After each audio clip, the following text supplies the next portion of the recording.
Hello, everyone, and welcome to Crunch Squad, a podcast within a podcast where we dissect the rules, mechanics, and number crunching of the wonderful game that we all just love, Dungeons and Dragons.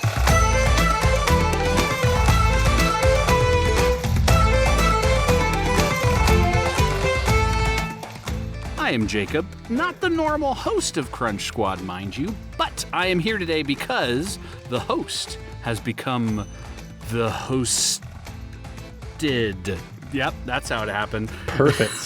The hosted. Ned's here. How you doing, Ned? I'm doing great. I spent the morning hiking in Harriman State Park just west of Yellowstone, and I'm very sunburned. Awesome. Oh boy, I was actually outside today as well for a little bit of time, and I might be a little sunburned in spots. I took my kids to a splash pad today. So beautiful. Yep. Not as physically arduous as yours. Yours requires, hiking, getting the adrenaline. Mine is sitting in a shaded tent while my kids try and splash water on me. So, there's a little bit of a difference there. But yeah, how on brand that I got sunburned today, and booyah, my subclass is all about burning people.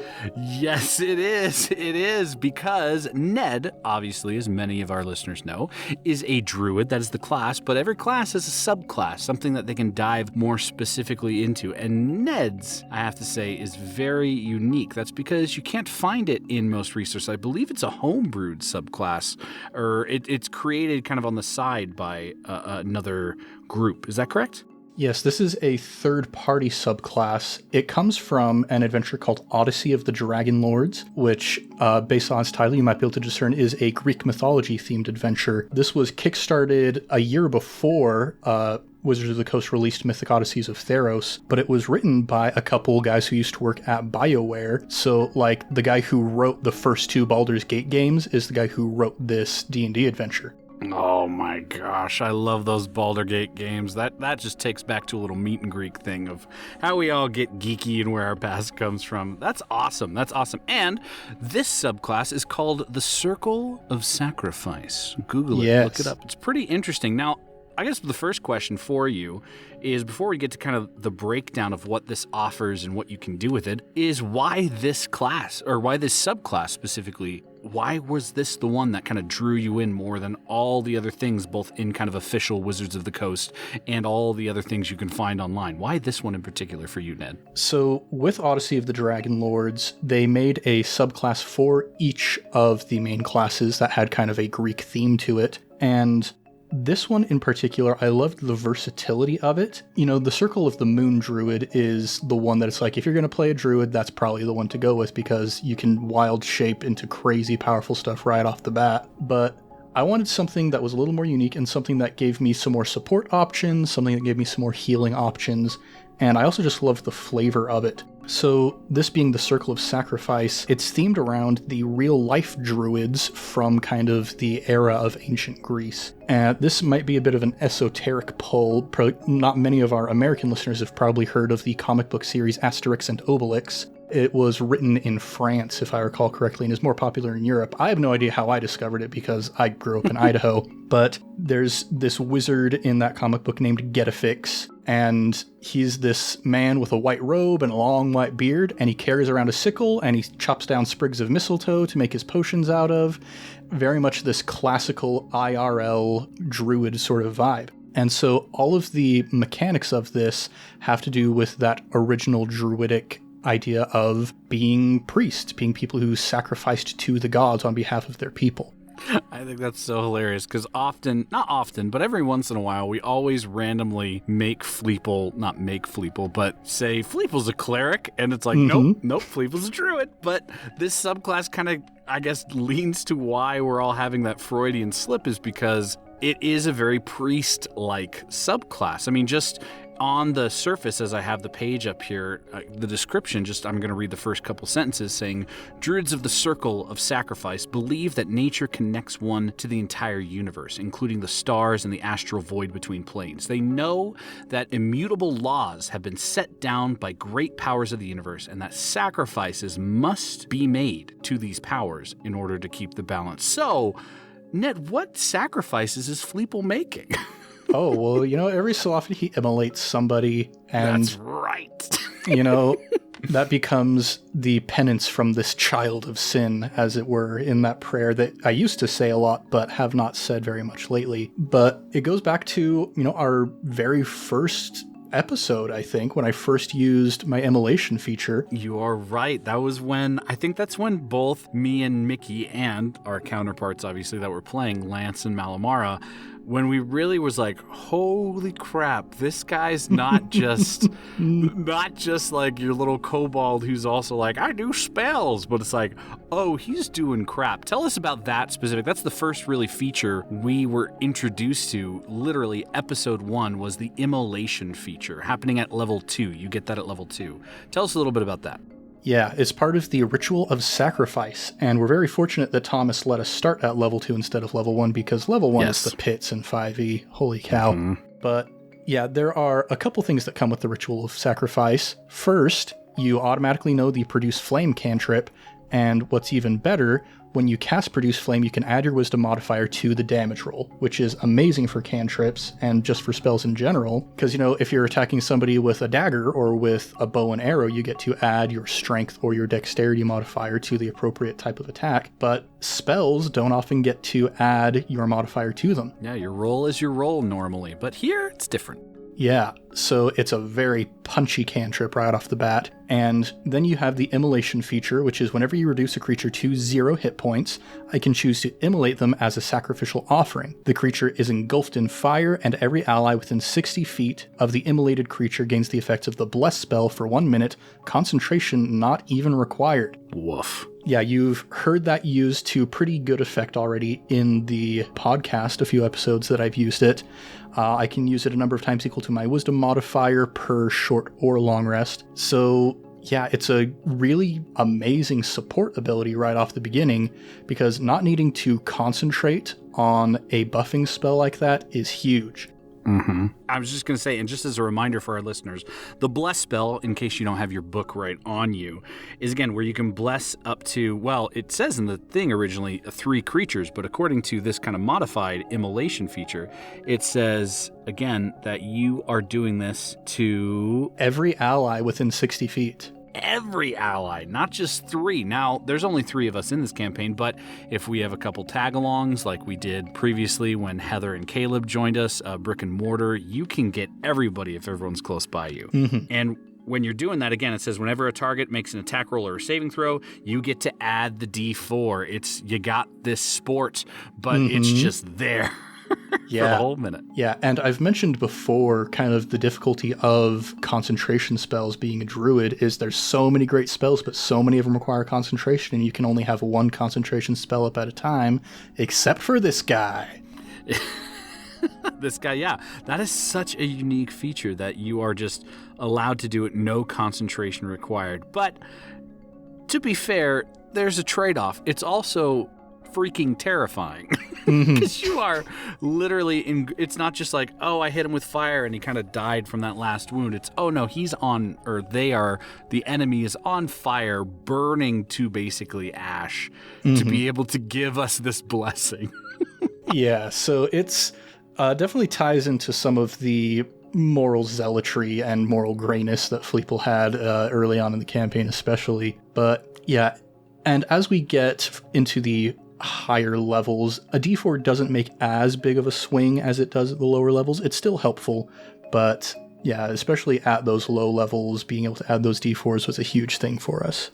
Oh yeah. Well, I mean, even so, getting to the higher levels, yeah, D4 is not like the most powerful thing, but that can be the difference between, hitting an armor class or being under an armor class. If you were just like, I needed 1 point away or just one little extra bump, hey, Immolation's right there for you if you're in the right circumstance. So I think it would be interesting to go back and see how many times you've used Immolation, because you've used it a handful of times, and how many times also those little ads have maybe helped us out a little bit. It'd be interesting to go back and check all that out. Yeah, and I'm thinking to myself, I haven't used this very much recently.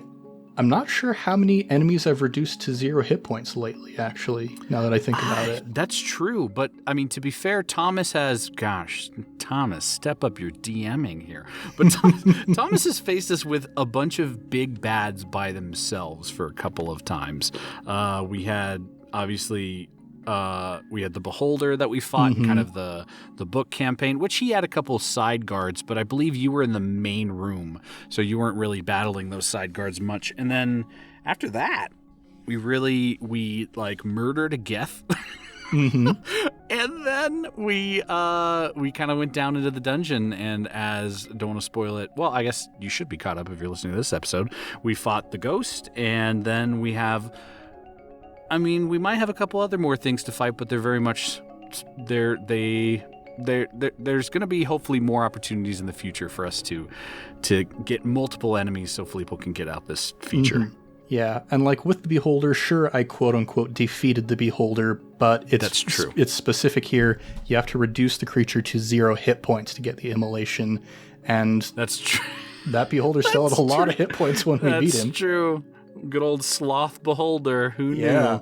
I bet Polymorph is the bane of so many DMs' existence. Oh my gosh. The amount of times it's been used against me as a DM, it feels surprisingly good to pull it on another DM for once. Oh, yeah. All right, well, let's keep going with some of these awesome features, because the next one has to do with what you mentioned previously, and we've noticed Fleeple using this more and more, is mistletoe. Mistletoe is a really connected feature to the Circle of Sacrifice. As it says again in the brief description of this circle, it says, Druids of the Circle of Sacrifice are sometimes keepers of the old ways, and they revere mistletoe as a sacred plant connected to the infant power of the astral plane. And Fleeple has a cool little extra thing so that he can make sure he has some mistletoe. What's that extra thing you got recently? That moon sickle? Yes, the moon sickle. Isn't that the thing that gives you something to do with mistletoe? So this is a bit more thematic than mechanical, but... So yeah, the way that the Ritual of Mistletoe works, this is the feature that I was super excited about from the beginning, because it adds me so much versatility. So I have this little pouch full of mistletoe sprigs that I've been collecting with my sickle. Each one represents a D4. I have a number of D4s equal to my Druid level.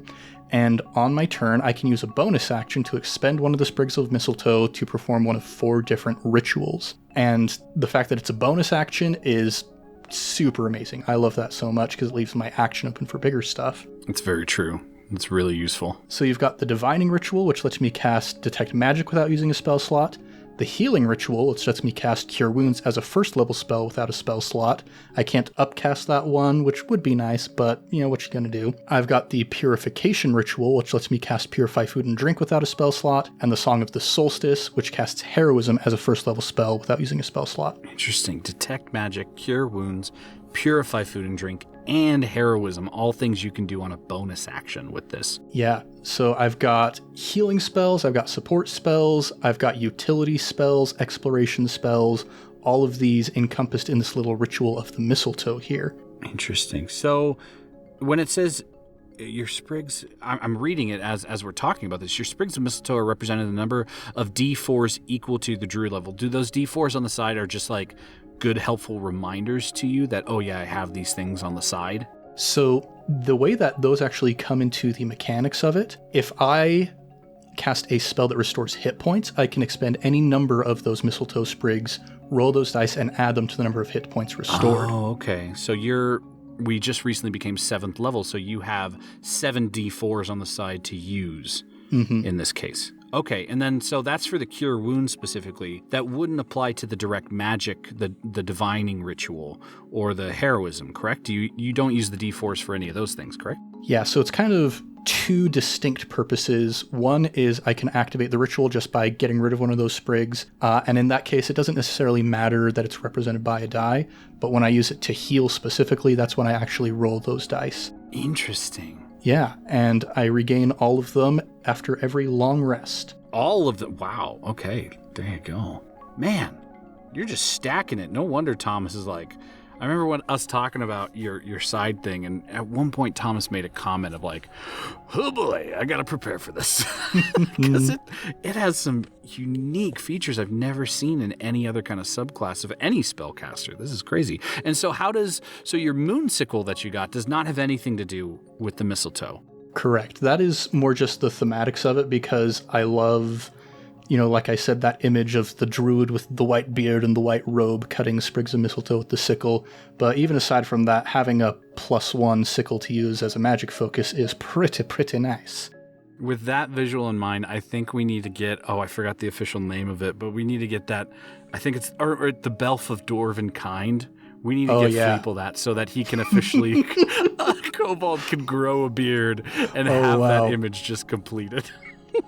Dude, that would be something else, man. You hear that, Thomas? You need to make sure we find a Belt of Dwarven Kind some point here. And it goes to Fleeple. Even though it's all about, I think it has to do with helping your strength. Screw that. It's going to Fleeple, and forget Malamara, we'll get her something else. Yeah, and, Lance, he already has a beard. It's barely holding onto his chin, but at least he already has one. That if he got a Belf of Dwarven Kind, it would just I think it would just create even more whispers of a beard, and it just would it would cause more traction when the wind blew by, that it would all just fly away and never return. So it's probably a good thing he doesn't wear that. So we're currently at level 7 right now. So you have access to the Ritual of Sacrifice and the Ritual of Mistletoe. But there's at least 2 other things that go into the Circle of Sacrifice. One starting at level 10. Tell us about the Keeper of the Law. Yes. So the thematics of this, you are initiated into an ancient order of druidic judges who keep and enforce the laws of the cosmos. Oh my gosh, I didn't even think about that. That's Fleeple's gonna be a judge of the druidic. Yeah. That's gonna be so fun. Yeah, for you to play with thematically. Yeah, I mean, he's already a harper, so he's kind of on the way, true. I guess. That's true. But yeah, the mechanics with this, first things first, all of my Sprigs of Mistletoe increase from D4s to D6s. You'll love to see it. Mm-hmm. Oh, yeah. There you go. There's some power to the punch right there. Then I also get my Sacrificial Offering, which we've seen in action a little bit. This is the one where on my turn I can use my bonus action to choose a creature I can see, and I mark it as my Sacrificial Offering for the next hour. Then, when any of my allies hit that creature with an attack, I can use my reaction to expend one of those Sprigs of Mistletoe, roll the die, and add that as fire damage to the attack of my ally. And you've done this once. Yes, when we were fighting the Beholder. Up in the book. Mm-hmm. Oh, yes, that's right. That's right. Oh, so you got... Oh, okay. I see what you're doing there. You got to keep that little thing. Oh, that's so fun. I remember this now. Oh, this is making me go back to Lance's thing. I remember, because I had a higher level thing that I wanted to do as part of my subclass, which is I got to keep a soul in like a stone that I got. Mm-hmm. And I was like, we're going to kill this freaking beholder and I'm going to get it in a stone. And then you polymorphed it. Surprise. And I was like, oh, okay, I don't get to do that, but this is amazing because it's a sloth. But but that's so awesome that you actually got to kind of have a preview of this, and then Thomas took it away. Yeah, and we didn't get to the second part of this because, again, we didn't reduce the Beholder to 0 hit points, but this is, as long as I have a creature marked as my Sacrificial Offering, usually it has to be me that reduces it to 0 hit points to get the Immolation feature. When they're my Sacrificial Offering, it can be anybody that reduces it to 0 hit points, and then I can activate the Immolation feature. Interesting, because you've already marked it for the sacrifice, so it's almost yours, even though someone else kills it. Indeed. Interesting. And then there's one more part of this also, the Restoration Ritual. Yes, this is a 5th ritual that I can power with my Sprigs of Mistletoe. I can use an action to expend 2 Sprigs of Mistletoe to cast Lesser Restoration. Wow. And Lesser Restoration does what specifically? I know there's you got to be careful because you don't want to cast the wrong one. Greater obviously covers all the other things, but Lesser covers very specific. What does Lesser cover again? Yeah, Lesser Restoration is kind of a Swiss Army knife of, restoring a creature to some form of wellness. And the specific things it can do are... Oh, I just pulled it up. It can... There we go. Touch a creature. It can cure it of a disease or a condition afflicting it, like blindness, being deafened, paralyzed, and poisoned. Okay. Interesting. So you can just have that. So if we're in like the middle of a boss fight, you cast your sacrificial offering, one of us gets blinded or deafened or paralyzed. If the thing dies and you hadn't done that, then we're like, oh, either Fleeple had to prepare lesser restoration. Like if Lance gets blinded, for instance, maybe in the future, and you don't have lesser restoration on you, I'm screwed. I'm blinded. That's going to be terrible if we're in the middle of like a dungeon crawl. But at level 10, you'd be able to possibly do this, and that would be a kind of a back pocket save for in the middle of maybe an epic dungeon crawl or kind of a quest. Yeah, and in the verbiage of lesser restoration, it can be any condition that's afflicting a creature. So that could even be something like if we're fighting against a wizard and it casts Hold Person on Lance or Mal and you guys are paralyzed, I can walk up with my mistletoe and use that to remove the paralyzed condition. That's awesome. That's awesome. Oh, and I think I just made a mistake referencing this. This is not when you reduce it to 0 hit points. It can be any time at level 10. Yes, okay, because they're two separate. Even though they're both part of the Keeper of the Law, they are separate mechanics there. Interesting. Oh, that's even better. That's even better. Yeah, it is.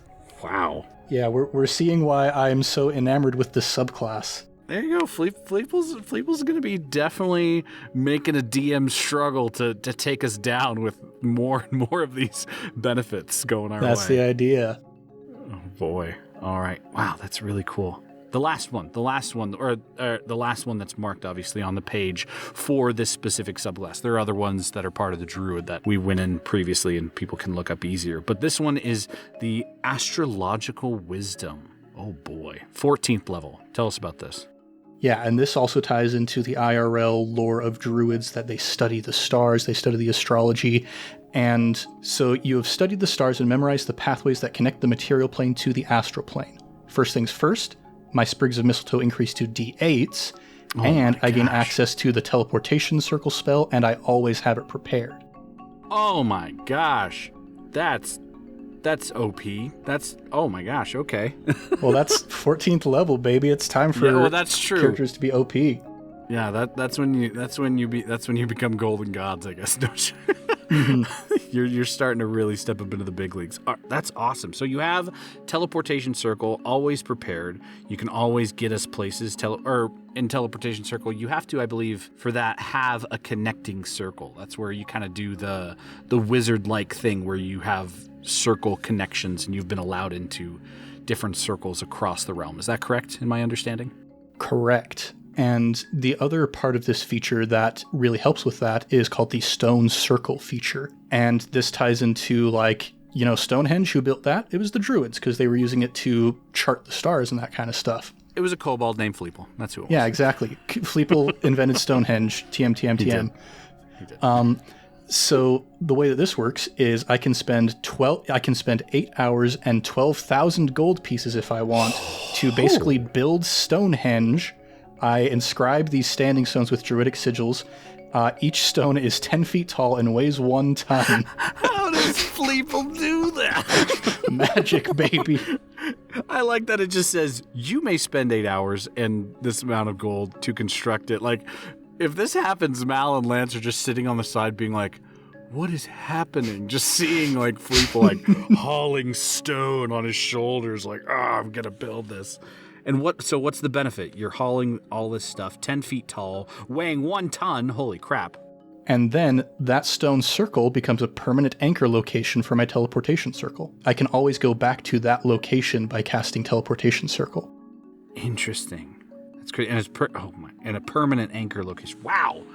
Yeah, because normally when you cast teleportation circle, you have to draw the circle on the ground with your chalk, and when you use it, it consumes that circle. But this always is there, so it's like a home base that we can always go back to with that teleportation circle spell. Oh my gosh. So yeah, whenever the Jank Squad gets a home base, who knows what that'll be. Yeah, I'll just be over there in the corner summoning pillars of earth out of the ground. Somehow, I'm not saying this isn't a spoiler because we haven't even done this, but somehow I imagine our home base will become the inn where we all met. Somehow that we're going to all go back there. Fleeple's going to buy the place. Yeah, Bevan, sorry. I made more money as an adventurer than I ever could have hoped to make working for you. This is my tavern now. Bevan, look at me. Look at me. It's my tavern now. I'm the innkeeper now. Yeah. Oh my gosh. Wow.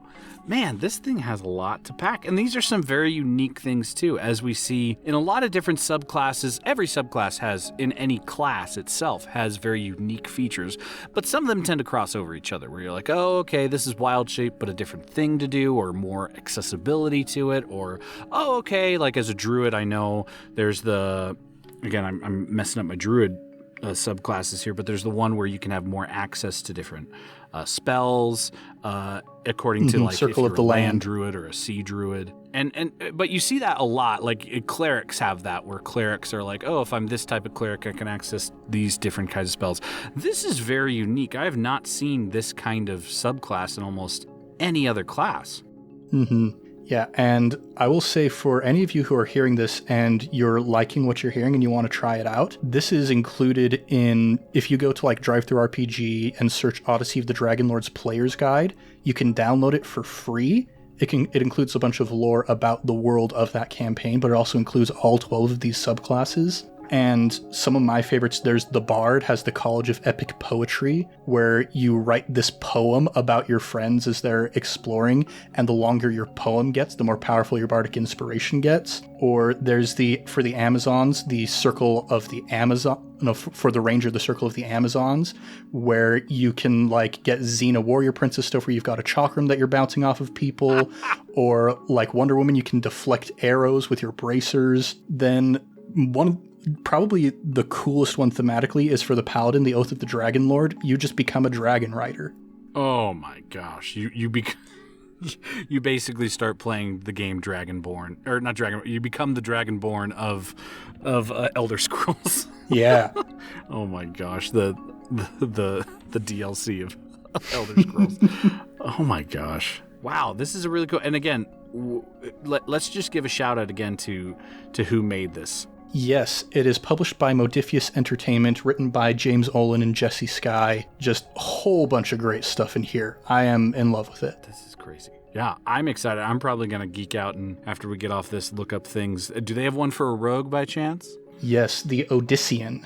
Oh, Odysseus. Okay, now Ned's got me excited. For those who don't know, I'm a history geek, and so this thing where he's like, it's kind of tied to Greek mythology. I was like, You don't say. Okay. All right, I can jive with this.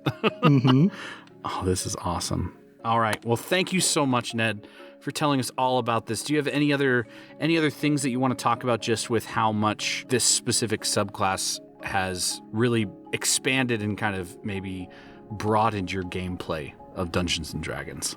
Yeah, definitely. Because, like I said, Circle of the Moon is so easy to just default to for Druid. And in fact, I mentioned in my Meet and Geek episode that Fleeple was a character that I'd used very briefly in another campaign that Thomas had run that Jacob and I were in the first time we played D&D together. And in that campaign, he was a Circle of the Moon Druid because it's OP. But this has really opened my eyes up to even more the versatility of being able to come up to a problem and basically just say, oh, I know that I have something in my bag of tools that can fix this problem. Whether it's through my spellcasting, whether it's through my class abilities or my subclass abilities, I can figure out a way to make this work, essentially. This is crazy. I think so Fleeple is the wild card, really, because there's so many things that a druid by themselves can do. Wild shape, obviously very different spells than a lot of other classes, and now throwing this in, you can be proud of yourself, Ned, that you are definitely giving Thomas headaches to make this. Oh, man. Well, he gives me headaches in improv tabletop, so it's a mutual headache-giving sort of situation. You're like, all right, Thomas, well, I'm going to pull out this feature next time. I will like to point out, though, that Fleeple obviously is our local constable. He's always either good cop or bad cop, and either Mal or Lance have to bounce off of him. But with this class, you're not a cop, you're a judge now. Oh, yeah. So you will be the cop, the judge, the jury, and with Immolation, the executioner. Correct.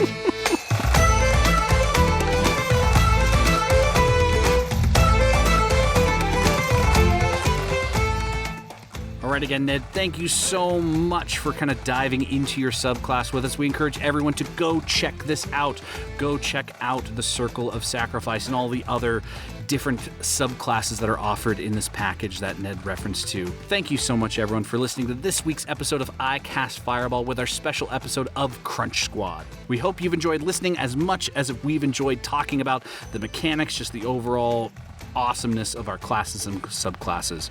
From wherever you get your podcast from, please leave us a review. It helps boost our ratings throughout each podcast service, and it puts our show into other people's recommended feeds, and it lets us know what you like about what we're doing. You could also email us if you want to write something a little longer than a review at icastfireball2020@gmail.com. We encourage you to please send us those emails. We love to hear from you. Also, write us a review as well. We love to hear from you, and we want to not only shout you out on this podcast, but we want others to see that kind of pop up in their feed as well so they can read your words from you. Now, to get the most up-to-date recent content, please follow us on Instagram and Twitter at the handle ICastFireball20. There you can get sneak peeks of upcoming episodes, interesting insight from the players or DM, maybe even some behind-the-scenes things that we've been doing, like maps, or we have some bloopers that we might be, we might be showing off a couple times. We have shown one, and they're fun. We might start doing that a little bit more. Just a quick shout out to our sister podcast. I wonder what that one is. Oh yeah, it's Improv Tabletop with, again, your resident kobold, Ned here, who is the GM of that, where they run through mini campaigns on the Fate accelerated tabletop system, and they have this ongoing Avatar story adventure that's just epic and awesome, and it's incredible. You have to go check it out. Just amazing storytelling, so fun, so interesting, so engaging. Whether you like tabletop games, improvisation, or again, you want to hear from Ned, again, go give that a listen. Lastly, please like, subscribe, and share it with your friends and fellow wacky adventurers. Until next time, I'm Jacob. And I'm Ned. Thank you so much, everyone, for listening. Keep the fire going, and we'll see y'all next time.